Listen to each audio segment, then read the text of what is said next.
My self सुमन पूनिया, मैं government model संस्कृति senior secondary school Sirsa में केमिस्ट्री लेक्चरर हूँ। आज मैं आपको 10th क्लास का साइंस का 4th चैप्टर, जो कि आपकी केमिस्ट्री का पोर्शन है, कार्बन एंड इट्स कंपाउंड्स, ये पढ़ाऊंगी। बहुत ही लेंथी चैप्टर है ये, लेकिन वैसे बहुत ही ईजी है। हम इसको बहुत ईजी वे में पढ़ेंगे, जिससे आपको बहुत ही आसानी से समझ आएगा, और साथ ही आपकी बोर्ड पॉइंट ऑफ व्यू से बहुत इंपॉर्टेंट है। तो सबसे पहले हम ये देखते हैं कि इस चैप्टर में हमें कौन कौन से टॉपिक्स पढ़ने हैं। सबसे पहले हम शुरू करेंगे बॉन्डिंग इन कार्बन कंपाउंड्स, कि सबसे पहले हमें ये पढ़ना है कि कार्बन कंपाउंड में किस तरह की बॉन्डिंग पाई जाती है, कौन सा बॉन्ड बनाते हैं कार्बन कंपाउंड्स, आयनिक या कोवलेंट, वो पढ़ेंगे। नेक्स्ट टॉपिक हम पढ़ेंगे वर्सेटाइल नेचर ऑफ कार्बन, कि कार्बन जो है बहुत सारे कंपाउंड्स बनाता है, इसके पास दो यूनिक प्रॉपर्टीज है जिसकी वजह से बहुत सारे कंपाउंड्स बनाता है, कैटाइनेशन एंड टेट्रावैलेंसी, इसको हम डिटेल में पढ़ेंगे। फिर हम नेक्स्ट टॉपिक पढ़ेंगे एलोट्रॉप्स ऑफ कार्बन, कार्बन के जो एलोट्रॉप्स हैं उनके बारे में हम स्टडी करेंगे, एलोट्रॉप्स क्या होते हैं। फिर नेक्स्ट टॉपिक हमारा रहेगा saturated and unsaturated carbon compounds. उसके बाद हम पढ़ेंगे होमोलोगस सीरीज क्या होती है, उसकी प्रॉपर्टीज क्या है। नेक्स्ट फिर हम रीड करेंगे फंक्शनल ग्रुप्स क्या होते हैं, फंक्शनल ग्रुप की डेफिनेशन, कौन कौन से फंक्शनल ग्रुप्स होते हैं कार्बन कंपाउंड्स में। फिर नेक्स्ट टॉपिक हमारा रहेगा नोमेनक्लेचर ऑफ कार्बन कंपाउंड्स, बहुत ही इंपॉर्टेंट टॉपिक है ये, इसे आप ध्यान से पढ़ना, ये आपकी +1 और इसके बाद की जो क्लासेस है उसमें भी बहुत काम आएगा। फिर हमारे पास है chemical properties of carbon compounds, carbon compounds की केमिकल प्रॉपर्टीज, कुछ केमिकल रिएक्शंस को हम स्टडी करेंगे। लास्ट में हम पढ़ेंगे सम कमर्शियली इंपॉर्टेंट कार्बन कंपाउंड्स, इसमें हमें दो कार्बन कंपाउंड्स पढ़ने हैं, इथेनॉल एंड इथेनोइक एसिड। तो हम शुरू करते हैं अपना चैप्टर। तो पहला टॉपिक हम शुरू करते हैं बॉन्डिंग इन कार्बन कंपाउंड्स, कि कार्बन कंपाउंड्स में किस तरह की बॉन्डिंग पाई जाती है। तो फर्स्ट हेडिंग बना लीजिए आप, बॉन्डिंग इन कार्बन कंपाउंड्स।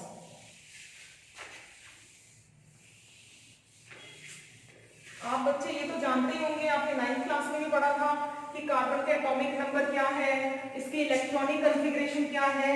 तो सबसे पहले बॉन्डिंग को समझने के लिए हम कार्बन की इलेक्ट्रॉनिक कॉन्फ़िगरेशन लिखते हैं, bonding in carbon compounds. Carbon जो है इसका एटॉमिक नंबर क्या होता है 6, इसकी इलेक्ट्रॉनिक कॉन्फ़िगरेशन क्या होती है, फर्स्ट शेल में K शेल में 2 इलेक्ट्रॉन्स, सेकेंड शेल में L शेल में 4 इलेक्ट्रॉन्स। अब हमें ये बहुत अच्छे से पता है कि कोई भी एटम जो है स्टेबल कब होता है, जब उसके लास्ट शेल में ऑक्टेट पूरा हो। अगर फर्स्ट शेल ही लास्ट शेल होती है तो डुप्लेट पूरा होना चाहिए। उसके बाद अगर फर्स्ट शेल लास्ट शेल नहीं है, तो जो भी शेल उसकी लास्ट शेल है उसमें उसका ऑक्टेट अगर कंप्लीट होगा तो वो एटम क्या होता है, स्टेबल होता है, ठीक है, वो स्टेबल इलेक्ट्रॉनिक कॉन्फ़िगरेशन होती है। अब तो कार्बन को अपना ऑक्टेट कंप्लीट करने के लिए क्या करना पड़ेगा, या तो 4 इलेक्ट्रॉन गेन करने पड़ेंगे, ठीक है, या 4 इलेक्ट्रॉन लूज करने पड़ेंगे। अगर ये 4 इलेक्ट्रॉन लूज कर दे तो इसका डुप्लेट कंप्लीट हो जाता है, क्योंकि फिर फर्स्ट शेल लास्ट शेल बन जाती है। या अगर ये 4 इलेक्ट्रॉन और गेन कर ले तो ये सेकंड शेल लास्ट शेल बनती है, तो इसका ऑक्टेट कंप्लीट हो जाता है। मतलब स्टेबल इलेक्ट्रॉनिक कॉन्फ़िगरेशन अटेन करने के लिए कार्बन को क्या करना पड़ेगा, जो है या तो 4 इलेक्ट्रॉन गेन करने पड़ेंगे या 4 इलेक्ट्रॉन लूज करने पड़ेंगे। अगर 1-2 इलेक्ट्रॉन गेन या लूज करने होते हैं तो कोई दिक्कत नहीं थी, लेकिन 4 इलेक्ट्रॉन गेन या लूज करना बहुत ही मुश्किल काम है, ठीक है। तो 4 इलेक्ट्रॉन को लूज कराने के लिए बहुत ज्यादा एनर्जी चाहिए होती है, तो 4 इलेक्ट्रॉन ये लूज भी नहीं कर सकता, गेन भी नहीं कर सकता।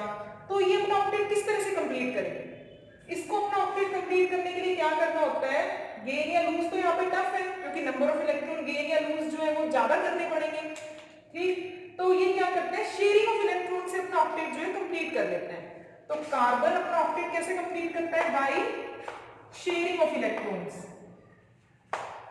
Sharing of electrons.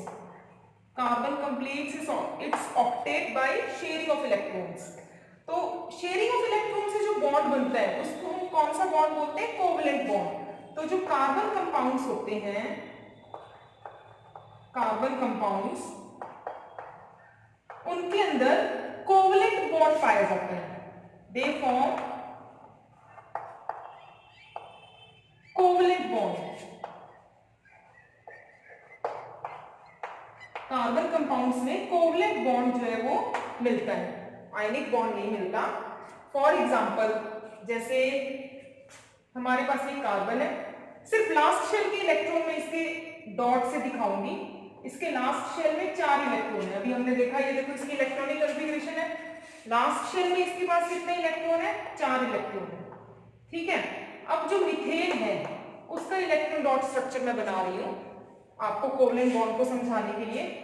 अब कार्बन को क्या है, ऑक्टेट कंप्लीट करने के लिए 4 इलेक्ट्रॉन जो है और चाहिए, जबकि हाइड्रोजन जो है उसके पास फर्स्ट शेल ही लास्ट शेल है और इसकी फर्स्ट शेल में कितने इलेक्ट्रॉन है? एक ही इलेक्ट्रॉन है। तो इसको क्या करना है, इसको अपना डुप्लेट पूरा करना है। तो हाइड्रोजन को 1 इलेक्ट्रॉन की रिक्वायरमेंट है और कार्बन को 4 इलेक्ट्रॉन की रिक्वायरमेंट है। तो हर एक हाइड्रोजन जो है कार्बन के साथ 1 इलेक्ट्रॉन शेयर कर लेगा। हर एक हाइड्रोजन ने कार्बन के साथ 1 इलेक्ट्रॉन शेयर कर लिया, तो क्या हुआ, हाइड्रोजन का जो है वो डुप्लेट पूरा होगा। ठीक है, अब हर कार्बन क्या करेगा, इन चारों हाइड्रोजन के साथ 1-1 इलेक्ट्रॉन शेयर कर लेगा। ये जो कार्बन है ये चारों हाइड्रोजन के साथ 1-1 इलेक्ट्रॉन शेयर कर लेगा। तो यहाँ पे कार्बन के भी देखो कितने इलेक्ट्रॉन हो गए, 1 2 3 4 5 6 7 8, ऑक्टेट पूरा हो गया बाय शेयरिंग ऑफ इलेक्ट्रॉन। ठीक है, शेयरिंग ऑफ इलेक्ट्रॉन से ऑक्टेट कंप्लीट हो गया। अब ये जो यहाँ पे बॉन्ड बन रहा है हाइड्रोजन और कार्बन के बीच में, ये जो बॉन्ड्स बन रहे हैं बाय शेयरिंग ऑफ इलेक्ट्रॉन, इसी बॉन्ड को हम क्या बोलते हैं, कोवलेंट बॉन्ड। ठीक है, शेयरिंग ऑफ इलेक्ट्रॉन से जो बॉन्ड बन रहे हैं यहाँ पे, इसको हम बोलते हैं कोवलेंट बॉन्ड। ये मैंने इलेक्ट्रॉन डॉट स्ट्रक्चर दिखाया था, जब यहाँ पे लाइन नहीं लगाई है मैंने बीच में, इसको हम क्या बॉन्ड लाइन नोटेशन में भी इस तरह दिखा सकते हैं, CH2। यहाँ पे क्या है, हर एक लाइन जो है वो 2 इलेक्ट्रॉन को रिप्रेजेंट कर रही है, 1 इलेक्ट्रॉन हाइड्रोजन का है और 1 इलेक्ट्रॉन कार्बन का है। तो इस तरह कार्बन के जो कंपाउंड्स हैं वो शेयरिंग ऑफ इलेक्ट्रॉन से अपना ऑक्टेट पूरा करते हैं। तो कार्बन के कंपाउंड्स में कोवलेंट बॉन्ड मिलता है। ठीक है, आयनिक बॉन्ड नहीं मिलता, कोवलेंट बॉन्ड मिलता है। आयनिक बॉन्ड कब बनता है, शेयरिंग ऑफ इलेक्ट्रॉन से नहीं बनता, आयनिक बॉन्ड गेन और लॉस ऑफ इलेक्ट्रॉन से बनता है। तो यहाँ पे हम कार्बन कंपाउंड्स पढ़ रहे हैं, तो कार्बन कंपाउंड्स में कोवलेंट बॉन्ड जो है वो पाया जाता है। ठीक है, तो बॉन्डिंग इन कार्बन कंपाउंड्स आपको पता लग गया। कुछ और मॉलिक्यूल्स के हम एग्जांपल ले लेते हैं। कार्बन के जैसे कुछ और मॉलिक्यूल्स भी हैं जो आपके सिलेबस में दिए हुए हैं, वो भी कोवलेंट बॉन्ड बनाते हैं। देखो जैसे कि H2 है, N2 है, O2 है। ठीक है, अब यहाँ पे क्या सिमिलर ही है दोनों, ये H2 मॉलिक्यूल में दोनों के दोनों एटम क्या है, हाइड्रोजन के ही है। ठीक है, तो इस केस में क्या है, शेयरिंग ऑफ इलेक्ट्रॉन से ही अपना डुप्लेट या ऑक्टेट पूरा कर सकते हैं। यहाँ पे गेन और लॉस ऑफ इलेक्ट्रॉन नहीं हो सकता, क्योंकि उसके लिए हमें 2 अलग अलग एटम चाहिए। ठीक है, तो इनके केस में भी हम इनका इलेक्ट्रॉन डॉट स्ट्रक्चर देख लेते हैं, कई बार एग्जाम में पूछ लिया जाता है। तो सबसे पहले हाइड्रोजन का बहुत ही सिंपल है। हाइड्रोजन के पास आउटर मोस्ट शेल में 1 इलेक्ट्रॉन है, हमें आउटर मोस्ट शेल की दिखानी है। ये दूसरा हाइड्रोजन का एटम, इसके पास भी आउटर मोस्ट शेल में 1 ही इलेक्ट्रॉन है। ये इस हाइड्रोजन के साथ 1 इलेक्ट्रॉन शेयर कर लेगा, ये इस हाइड्रोजन के साथ 1 इलेक्ट्रॉन शेयर कर लेगा। तो इनका क्या है, डुप्लेट कंप्लीट हो जाएगा, क्योंकि हाइड्रोजन के पास 1 ही शेल है और जब फर्स्ट शेल लास्ट शेल होती है तो ऑक्टेट की जगह डुप्लेट कंप्लीट करना होता है। उसके बाद अगर कोई भी लास्ट शेल होगी तो हमें ऑक्टेट कंप्लीट करना है। ठीक है, तो ये हाइड्रोजन का एक मॉलिक्यूल बन गया, H2 मॉलिक्यूल। ठीक है, इसको हम बॉन्ड की फॉर्म में दिखाना चाहे तो इस तरह दिखा सकते हैं, 1 इलेक्ट्रॉन इधर हाइड्रोजन का है, 1 इलेक्ट्रॉन इस हाइड्रोजन का है। तो इनके बीच में क्या है, कोवलेंट बॉन्ड बना हुआ है। इसी तरह अगर आपको N2 का मॉलिक्यूल है, इसका इलेक्ट्रॉन डॉट स्ट्रक्चर बनाना है, तो पहले आप नाइट्रोजन की इलेक्ट्रॉनिक कॉन्फ़िगरेशन लिख लीजिए। नाइट्रोजन का एटॉमिक नंबर होता है 7 2 5, K शेल में 2 इलेक्ट्रॉन, L शेल में 5 इलेक्ट्रॉन। ठीक है, अब N2 मॉलिक्यूल का हमें क्या बनाना है, इलेक्ट्रॉन डॉट स्ट्रक्चर बनाना है। तो यहाँ पे हम क्या करेंगे, सिर्फ और सिर्फ आउटर मोस्ट शेल वाले इलेक्ट्रॉन हम दिखाएंगे। अब आपको यहाँ पे देखने से पता लग रहा है कि आउटर मोस्ट शेल में 5 इलेक्ट्रॉन, कितने और चाहिए इसको, 3। ठीक है, तो हम ये जो 2 नाइट्रोजन ड्रॉ कर रहे हैं, इनमें 3 इलेक्ट्रॉन आमने सामने ड्रॉ कर देते हैं, क्योंकि इसको इसके 3 इलेक्ट्रॉन शेयर करने हैं, इसको इसके 3 इलेक्ट्रॉन शेयर करने हैं, तो वो रिप्रेजेंट करना इजी हो जाएगा। तो इस नाइट्रोजन के पास 5 इलेक्ट्रॉन और इस नाइट्रोजन के पास भी 5 इलेक्ट्रॉन। इस नाइट्रोजन को 3 चाहिए तो इसने इसके 3 शेयर कर लिए। इधर हमारे पास इस नाइट्रोजन एटम को भी 3 इलेक्ट्रॉन और चाहिए, इसने भी इस नाइट्रोजन के साथ शेयर कर दिए। तो देखो टोटल क्या है, इसके पास भी कितने इलेक्ट्रॉन हो गए, 5 खुद के थे, 3 इस नाइट्रोजन के साथ शेयर कर लिए, तो 8 इलेक्ट्रॉन। इसी तरह इस नाइट्रोजन के पास भी 5 इलेक्ट्रॉन्स इसके खुद के थे, 3 इसने अपने इस नाइट्रोजन के साथ शेयर करेगी। तो हमारे पास ये इसका इलेक्ट्रॉन डॉट स्ट्रक्चर बन गया, इनका ऑक्टेट भी कंप्लीट हो गया। और हम अगर बॉन्ड की फॉर्म में दिखाना चाहें तो इस तरह दिखा सकते हैं, एक बॉन्ड जो है 2 इलेक्ट्रॉन की शेयरिंग से बन रहा है, एक इस एटम का और एक इस एटम का। ठीक है, उसके बाद हम क्या है O2 का देखते हैं। O2 मॉलिक्यूल का इलेक्ट्रॉन डॉट स्ट्रक्चर, इन्हें मैं रब कर देती हूं। अब हम ऑक्सीजन की इलेक्ट्रॉनिक कॉन्फ़िगरेशन लिखते हैं। पहले ऑक्सीजन की इलेक्ट्रॉनिक कॉन्फ़िगरेशन क्या है, इसका एटॉमिक नंबर होता है 8, तो 2 6। फर्स्ट शेल के शेल में 2 electron, second shell L shell में 6 इलेक्ट्रॉन्स। अब आपको यहाँ पे देखने से ही पता लग रहा है कि ऑक्टेट कंप्लीट करना है, तो कितने और इलेक्ट्रॉन चाहिए इस ऑक्सीजन को, 2 और इलेक्ट्रॉन चाहिए। तो ऑक्सीजन O2 की फॉर्म में एग्जिस्ट करता है। ये जो 2 ऑक्सीजन हमने बनाए हैं, इसमें इस ऑक्सीजन को भी इससे 2 इलेक्ट्रॉन शेयर करने पड़ेंगे, इस ऑक्सीजन को भी इस ऑक्सीजन के साथ 2 इलेक्ट्रॉन शेयर करने होंगे। तो हम इनमें आमने सामने 2-2 इलेक्ट्रॉन दिखाएंगे। इन दोनों ऑक्सीजन में आउटर मोस्ट शेल में है कितने इलेक्ट्रॉन्स, 6। तो 1 2 3 4 5 6। इस ऑक्सीजन में भी 1 2 3 4 5 6 इलेक्ट्रॉन्स हो गए। ठीक है, अब इसको 2 इलेक्ट्रॉन्स और चाहिए ऑक्टेट कंप्लीट करने के लिए, तो 2 इस ऑक्सीजन के साथ शेयर कर लिए इसने। अब ये ऑक्सीजन भी क्या करेगा, 2 इस ऑक्सीजन के साथ शेयर कर लेगा, इसका भी ऑक्टेट पूरा हो गया, इसका भी ऑक्टेट पूरा हो गया। तो टोटल क्या है, 2 बॉन्ड की फॉर्मेशन हो रही है, 2 कोवलेंट बॉन्ड्स बन रहे हैं यहाँ पे। हम इसको किस तरह से रिप्रेजेंट करते हैं, बॉन्ड की फॉर्म में लिखना हो तो हमें इस तरह से हम रिप्रेजेंट कर देते हैं। ठीक है, आपको मैं एक और बात बता देती हूँ यहाँ पे, ये वाले जो इलेक्ट्रॉन जो बॉन्ड कोवलेंट बॉन्डिंग में पार्टिसिपेट कर रहे हैं, ये तो क्या है बॉन्ड पेयर बोलते हैं हम इनको। ठीक है, बाकी जो बॉन्डिंग में पार्टिसिपेट नहीं कर रहे, जैसे यहाँ पे 2 पेयर बच गए हैं, देखो एक ये वाला पेयर एक ये वाला पेयर, ठीक, इनको हम बोलते हैं लोन पेयर। ठीक है, तो हर एक ऑक्सीजन के पास 2-2 लोन पेयर बच गए हैं और 2 ही इनके पास क्या है बॉन्ड पेयर है।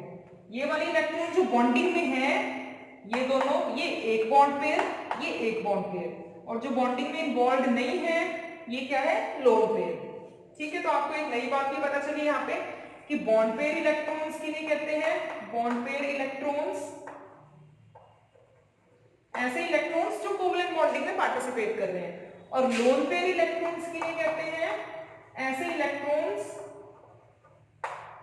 जो बॉन्डिंग में पार्टिसिपेट नहीं कर रहे हैं, यहाँ पे कोवलेंट बॉन्डिंग में इन्वॉल्व नहीं है, ये लोन पेयर ऑफ इलेक्ट्रॉन्स। तो आपको पता लग गया कि H2 का स्ट्रक्चर कैसा होता है, इलेक्ट्रॉन डॉट स्ट्रक्चर, N2 का कैसा होता है, O2 का कैसा होता है। ठीक है, बहुत ही इजी था ये। आपको मीथेन का स्ट्रक्चर भी पता लग गया, हमने एक कार्बन के कंपाउंड का एग्जांपल लिया बॉन्डिंग इन कार्बन कंपाउंड्स को समझाने के लिए, तो आपको मीथेन का भी पता लग गया स्ट्रक्चर। और कार्बन के दूसरे कंपाउंड्स जो है वो हम आगे अपने फर्दर टॉपिक्स में स्टडी करेंगे। तो अभी यहाँ पे आपको इतना समझ आ गया होगा कि कार्बन कंपाउंड्स जो है वो कोवलेंट बॉन्ड बनाते हैं। ठीक है, तो अब हमारा सेकंड टॉपिक उठाते हैं हम। सेकंड हमें क्या पढ़ना था, versatile nature of carbon.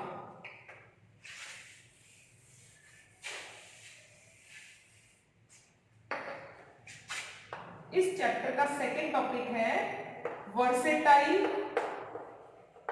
Nature of carbon.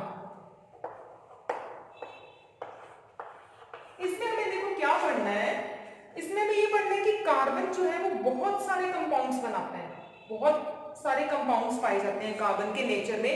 In fact सभी लिविंग ऑर्गेनिजम्स जो है वो कार्बन कंपाउंड्स के बने हुए हैं, हमारी बॉडी भी कार्बन कंपाउंड्स की बनी हुई है। तो बहुत लार्ज नंबर ऑफ कंपाउंड्स जो है वो कार्बन फॉर्म करता है। इसका क्या रीजन है, क्यों करता है कार्बन जो है लार्ज नंबर ऑफ कंपाउंड्स क्यों फॉर्म करता है, ऐसी कौन सी यूनिक प्रॉपर्टी है कार्बन के पास जिसकी वजह से जो कार्बन है large number of compounds form करता है।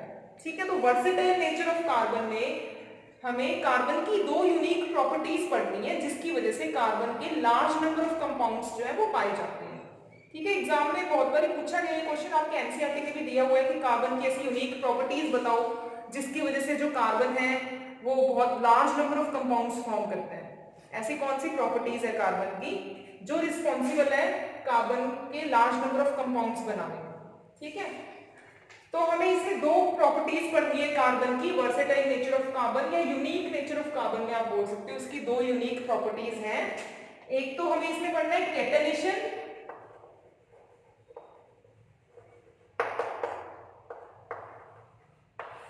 और दूसरा हमें इसमें पढ़ना है tetravalency.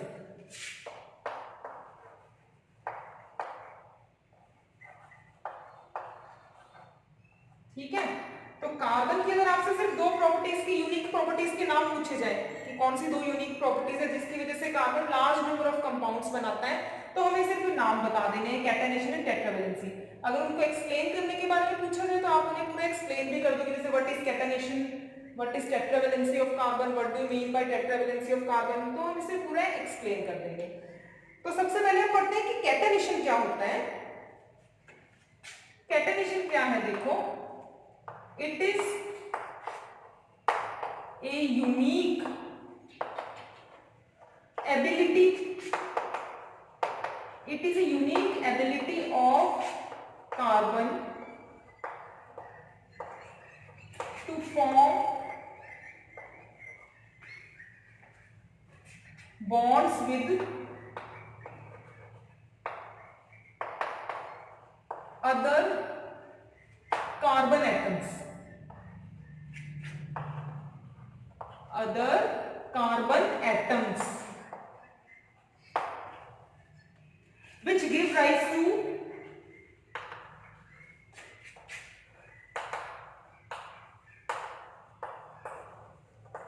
long chains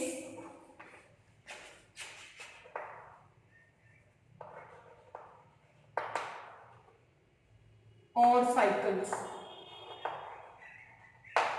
These chains can be branched also. देखो मैं आपको समझाती हूँ, पहले आप इस डेफिनेशन को समझने की कोशिश करो। कैटेनेशन, कैटेनेशन का क्या मतलब है, ये कार्बन की एक ऐसी यूनिक एबिलिटी है जिसकी वजह से जो कार्बन है दूसरे कार्बन एटम के साथ, मतलब एक कार्बन दूसरे कार्बन एटम के साथ ही बॉन्ड्स बना रहा है। यहाँ पे सिर्फ एक बॉन्ड नहीं लिखा, बॉन्ड्स लिखा है, मतलब एक कार्बन एटम बहुत सारे कार्बन एटम्स के साथ बॉन्ड बना सकता है।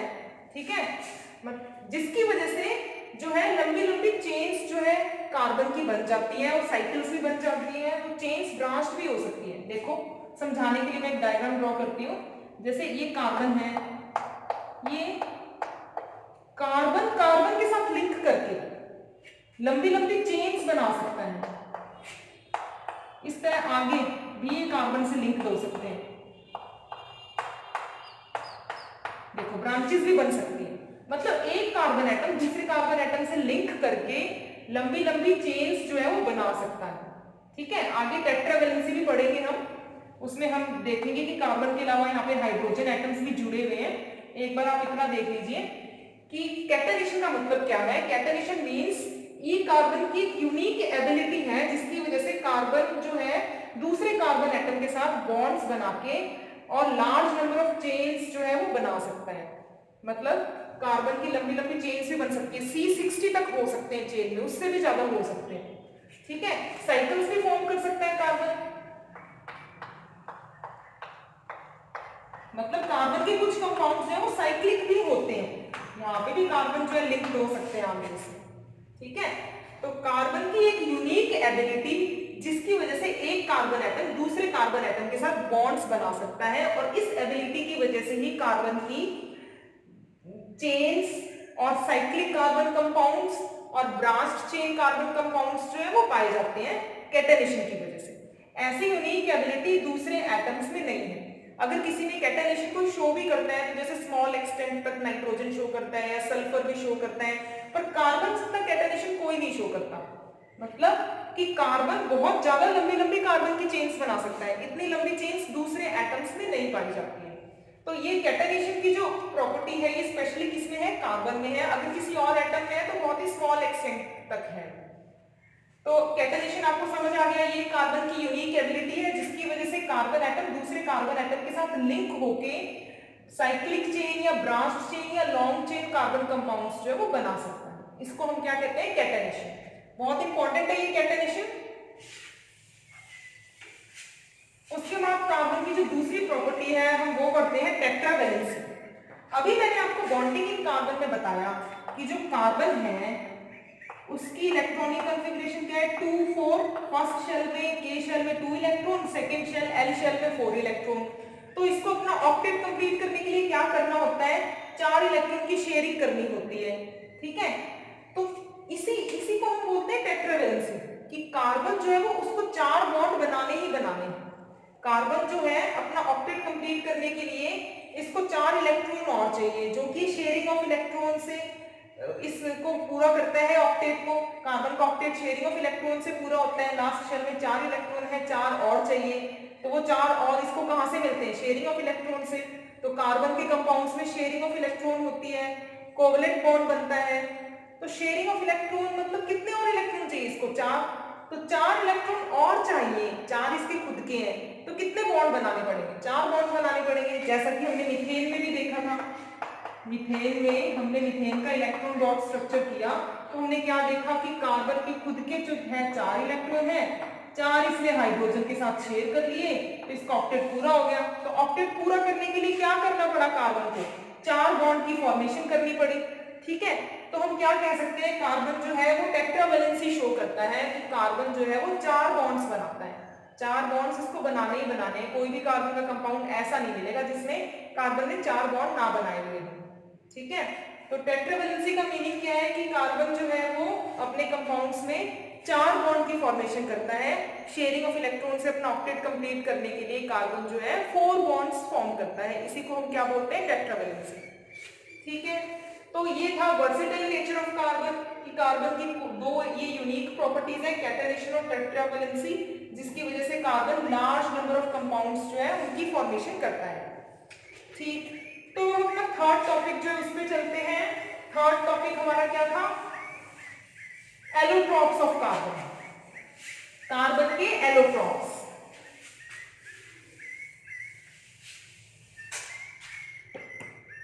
थर्ड टॉपिक हम देखते हैं जो हमें पढ़ना था, एलोट्रॉप्स ऑफ कार्बन।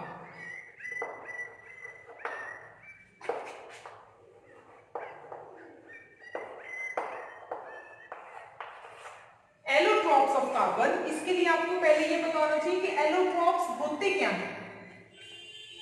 कार्बन जो है इसके 3 एलोट्रॉप्स हमें पढ़ने हैं, डायमंड, ग्रेफाइट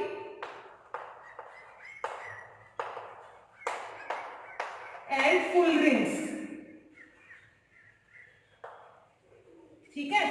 कार्बन के और भी एलोट्रॉपिक फॉर्म्स हैं, ऐसी बात नहीं कि 3 ही हैं, लेकिन ये 3 हमें जो है स्टडी करने हैं।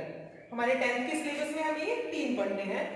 इसमें भी हम डायमंड एंड ग्रेफाइट को थोड़ा सा पढ़ेंगे ज्यादा डिटेल में, फुलरिंग को हम बस थोड़ा सा आइडिया लेंगे। तो पहले आप ये जान लो कि एलोट्रॉप्स होते क्या है। ये तीनों के तीनों कार्बन की ही फॉर्म है। तो एलोट्रॉप्स क्या होते हैं, what are allotropes? Allotropes are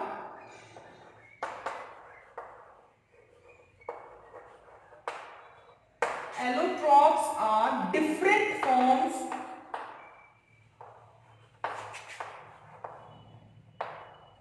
allotropes are different forms of an element। एक ही एलिमेंट की अलग अलग फॉर्म है allotrope. Allotropes are different forms of an element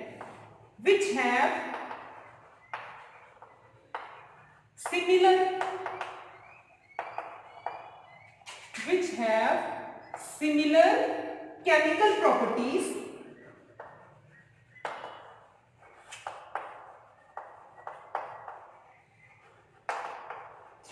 but different, which have similar chemical properties but different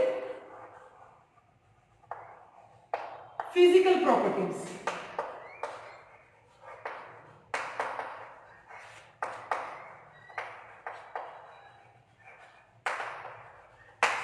ठीक है। तो allotropes क्या होते हैं, एक ही एलिमेंट की, एक ही तत्व की, एक ही एलिमेंट की अलग अलग फॉर्म होती है, जिनकी केमिकल प्रॉपर्टीज तो सिमिलर है, सेम नहीं लिखा यहाँ पे, सिमिलर है, मिलती जुलती है।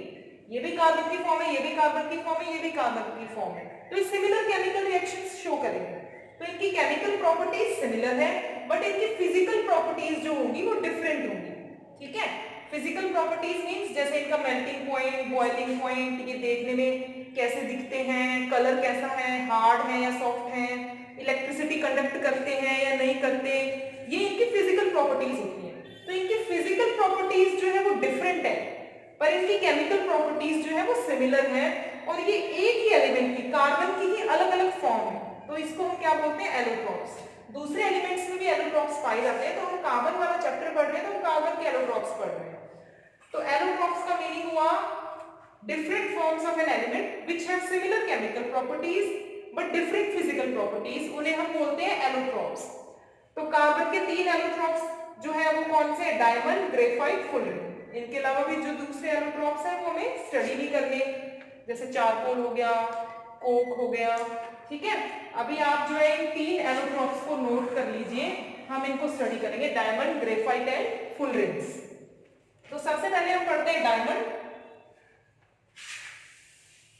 डायमंड तो सबने देखा होगा, मतलब नहीं देखा होगा तो सुना होगा डायमंड के बारे में, जैसे ज्वेलरी में यूज होता है, शाइन करता है, बहुत हार्ड होता है डायमंड, थोड़ा बहुत आपको पता होगा। ग्रेफाइट के बारे में भी आपको पता होगा, जैसे पेंसिल की जो निब होती है उसमें वो ग्रेफाइट की बनी होती है। इंडस्ट्रीज में भी यूज होता है ग्रेफाइट, जो है लुब्रिकेंट की तरह बड़ी बड़ी मशीनरी में।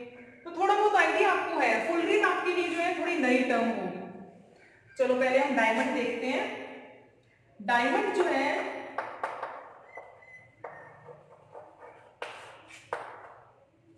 इस डायमंड का स्ट्रक्चर कैसा होता है ये देखते हैं। इसमें जो एक कार्बन एटम है, कार्बन एटम को मैं एक डॉट से रिप्रेजेंट कर रही हूं, ये एक कार्बन एटम है 4 अदर कार्बन एटम से लिंक्ड होता है टेट्राहेड्रली।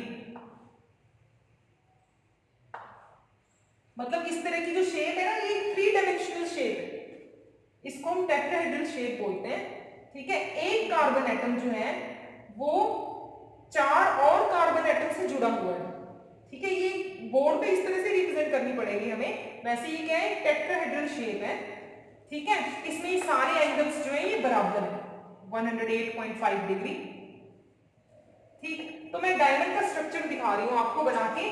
तो इसको हम 2 डायमेंशन में इसी तरह बनाएंगे कि एक कार्बन एटम जो है वो 4 अलग अलग 4 कार्बन एटम से जुड़ा हुआ है टेट्राहेड्रली। तो जो डायमंड का स्ट्रक्चर होता है वो 3 डायमेंशनल स्ट्रक्चर होता है। बोर्ड में हमें इसी तरह रिप्रेजेंट करना पड़ेगा, बोर्ड तो 2 डायमेंशन में है ना।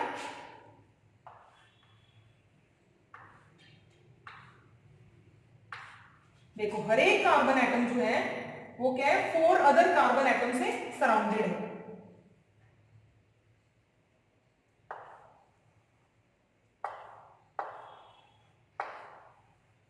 ठीक है। इस तरह ये भी 4 से सराउंडेड होगा, 1 2 इधर ड्रॉ हो गए,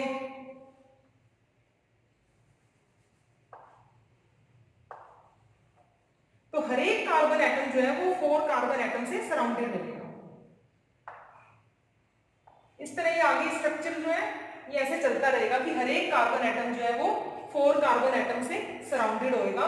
तो जो डायमंड का स्ट्रक्चर होता है हम उसको बोलते हैं 3 डायमेंशनल स्ट्रक्चर होता है इसका, 3 dimensional,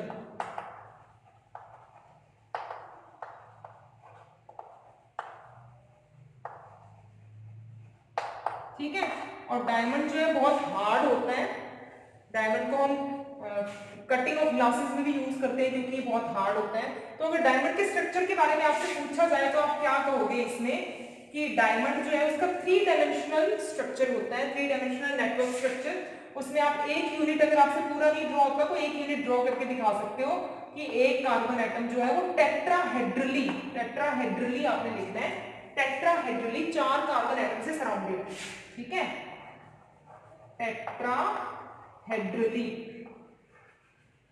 each carbon atom is surrounded tetrahedrally by 4 other carbon atoms।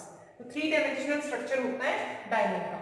और इसकी कुछ एक फिजिकल प्रॉपर्टीज भी मैंने आपको बताई कि ये जो है बहुत ही हार्ड होता है, इसका मेल्टिंग एंड बॉइलिंग पॉइंट जो है बहुत हाई होता है, क्योंकि ये हार्ड है तो इसको मेल्ट करना और बॉयल करना जो है उसके लिए हमें बहुत ज्यादा हीट देनी पड़ेगी। तो इसका मेल्टिंग एंड बॉइलिंग पॉइंट क्या होता है, हाई होता है।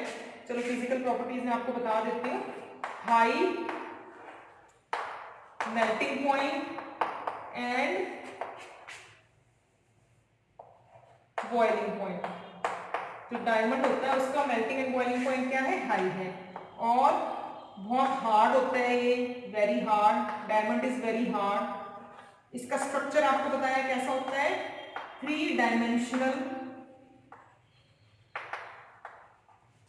Network structure.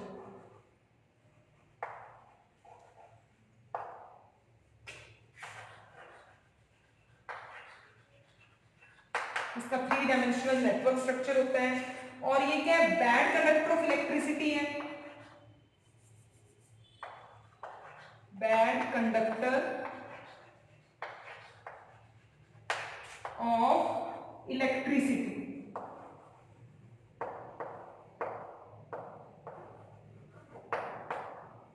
ठीक है, जो डायमंड है वो बैड कंडक्टर ऑफ इलेक्ट्रिसिटी होता है, मतलब इलेक्ट्रिसिटी को ये कंडक्ट नहीं करता, क्योंकि इसके अंदर कोई फ्री इलेक्ट्रॉन्स नहीं है, सारे इलेक्ट्रॉन्स तो बॉन्डिंग में इन्वॉल्व है, तो कोई भी फ्री चार्ज नहीं है, इलेक्ट्रॉन नहीं है जो मूव करे। मोबिलिटी ऑफ चार्ज की वजह से इलेक्ट्रिसिटी कंडक्ट होती है ना। तो ये तो था डायमंड के बारे में। अब हम पढ़ते हैं ग्रेफाइट। ग्रेफाइट का स्ट्रक्चर पढ़ते हैं पहले।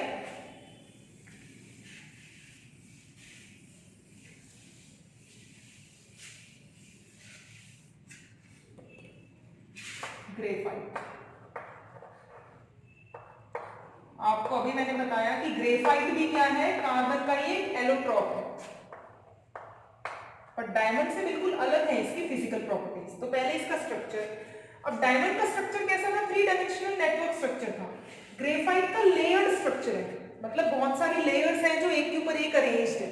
ठीक है, और इसके अंदर क्या होता है कि एक कार्बन जो है वो 3 कार्बन से ही सराउंडेड है। वहां पे एक इलेक्ट्रॉन यहाँ पे फ्री है, देखो, क्योंकि कार्बन के पास 4 इलेक्ट्रॉन है, बॉन्डिंग में 3 ही इन्वॉल्व है, तो एक इलेक्ट्रॉन फ्री हो गया ना हर कार्बन पे, तो हर एक कार्बन पे एक इलेक्ट्रॉन फ्री है। और इसके अंदर क्या है, लेयर्ड स्ट्रक्चर है, मतलब बहुत सारी लेयर्स हैं जो एक के ऊपर एक अरेंज्ड है, और ये इसके अंदर हेक्सागोनल रिंग्स है, मतलब इस रिंग की देखो 6 साइड्स है ना, हेक्सागोनल रिंग्स हैं हर एक लेयर में।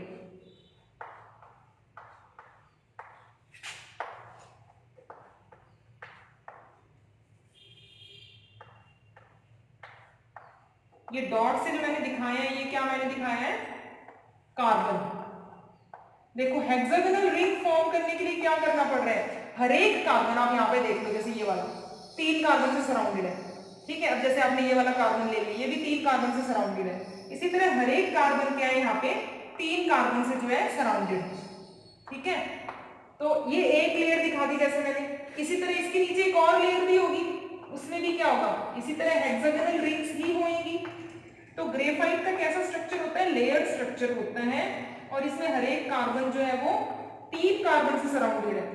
उसमें क्या था, डायमंड में हर एक कार्बन 4 कार्बन से सराउंडेड था, यहाँ पे क्या है 3 कार्बन से सराउंडेड है, तो एक इलेक्ट्रॉन क्या हो गया, फ्री बच गया, 3 इलेक्ट्रॉन बॉन्डिंग में इन्वॉल्व है। इस तरह तो आप हेक्सागोनल रिंग बनाते जाएंगे, एक लेयर ये होगी, फिर एक और लेयर, फिर एक और लेयर, और ये एक के ऊपर एक स्लाइड कर सकती है लेयर, इसलिए थोड़ा सॉफ्ट होता है जो ग्रेफाइट होता है। ठीक है, ये लेयर जो है एक के ऊपर एक स्लाइड कर सकती है। इस लेयर के बीच में और इस लेयर के बीच में जो इसके ऊपर है, उनके बीच में weak van der Waals forces होती हैं, वीक फोर्सेस ऑफ अट्रैक्शन होती है इसमें। इन फोर्सेस का नाम है वैन डेर वाल्स फोर्सेस। ठीक है, मतलब वीक फोर्स ऑफ अट्रैक्शन है, तो वो इजीली ब्रेक हो सकती है, स्लाइड कर सकती है लेयर्स जो है एक दूसरे के ऊपर। ठीक, तो ये हमारे पास क्या है, ग्रेफाइट का स्ट्रक्चर है। अब ग्रेफाइट की कुछ फिजिकल प्रॉपर्टीज भी जो आप डायमंड से कंपेयर कर सको। ग्रेफाइट का जो मेल्टिंग एंड बॉइलिंग पॉइंट है डायमंड के कंपैरिजन में लो होता है। Melting point and boiling point जो होता है वो क्या होता है, लो। ठीक है, ग्रेफाइट का melting and boiling point B और पीटी मैंने लिखा है, बॉइलिंग पॉइंट, ये melting point. Melting and boiling point low होता है एज कंपेयर टू डायमंड। अब क्योंकि इसमें एक इलेक्ट्रॉन फ्री है, तो ये गुड कंडक्टर ऑफ इलेक्ट्रिसिटी होते हैं, गुड कंडक्टर ऑफ इलेक्ट्रिसिटी। ठीक है, जो ग्रेफाइट होता है वो गुड कंडक्टर ऑफ इलेक्ट्रिसिटी होता है, क्योंकि हर एक कार्बन पे एक इलेक्ट्रॉन फ्री है, तो चार्ज है हमारे पास मूव करने के लिए। ठीक है, तो हम अगर इलेक्ट्रिक फील्ड अप्लाई करें तो ये चार्ज मूव करता है, तो यहाँ पे ये गुड कंडक्टर ऑफ इलेक्ट्रिसिटी है। डायमंड हार्ड होता था, ग्रेफाइट क्या है, सॉफ्ट है। ठीक है, हमारे पास डायमंड क्या था, मैंने आपको बताया डायमंड हार्ड होता था, तो ग्रेफाइट हमारे पास सॉफ्ट है क्योंकि इसमें क्या है, weak van der Waals forces हैं यहाँ पे। उसमें क्या था, हर एक कार्बन टेट्राहेड्रली लिंक भी था, कोवलेंट बॉन्ड ही बना रहा था। यहाँ पे तो लेयर स्ट्रक्चर है और हर एक लेयर के बीच में क्या है, वीक फोर्सेस है, जिसकी वजह से ये क्या है, सॉफ्ट है। तो ये हमारे पास क्या होगी, ग्रेफाइट की प्रॉपर्टीज होगी। तो आपको डायमंड और ग्रेफाइट पता लग गया। अब हम पढ़ते हैं फुलरिन। फुलरिन के बारे में थोड़ा सा आइडिया लेते हैं बस। फुलरिन जो है ये कार्बन का एक बहुत ही प्योर एलोट्रॉप है, प्योर फॉर्म है। ठीक है, डायमंड और ग्रेफाइट के कंपैरिजन में। ठीक है, और इसका जो स्ट्रक्चर होता है ना, एक बॉल के जैसा होता है। जैसे आपने एक फुटबॉल देखी होगी, ऐसे एक फुटबॉल होती है और उसमें इस तरह से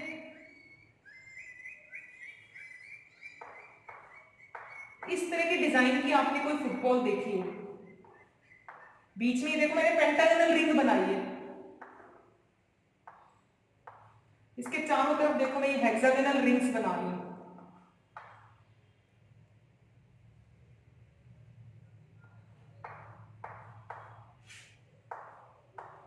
ये देखो बीच में पेंटागोनल रिंग बनाई, इसी तरह आगे फिर ये पेंटागोनल रिंग आ जाएगी। ठीक है, इस तरह ये।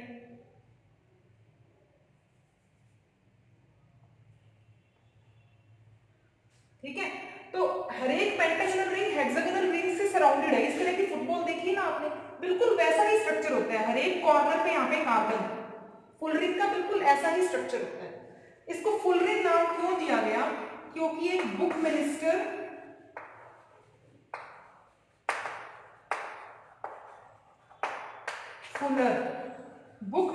फुलर नाम से एक आर्किटेक्ट था।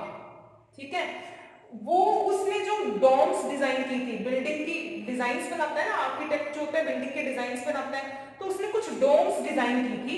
उन डोम्स में कुछ इसी तरह का डिजाइन था जैसा कि फुलरिन का स्ट्रक्चर होता है। तो ये तो उसके नाम पे हमने उसका नाम fullerene, book minister Fuller architect का जो नाम था, उसने बिल्डिंग के ऊपर जो डोम्स होती हैं वो डिजाइन की थी, और उन डोम्स का स्ट्रक्चर बिल्कुल फुलरिन के स्ट्रक्चर से मैच करता था। ये जो कंपाउंड उस टाइम डिस्कवर हुआ था, तो इसके नाम पे इसका नाम जो है फुलरिन पड़ गया। फुलरिन जो है वो कई तरह की होती है, जैसे C60 या C70। तो आप इसका एक एग्जांपल याद रख लो, C60, इसके अंदर क्या है, 60 कार्बन एटम्स। ठीक है, तो ये हो गए हमारे एलोट्रॉप्स ऑफ कार्बन। तो इस वीडियो में हम इतना ही पढ़ते हैं, एलोट्रॉप्स ऑफ कार्बन तक। बाकी जो है हम नेक्स्ट वीडियो में स्टडी करेंगे। आई होप आपको ये सब अच्छे से समझ आया होगा।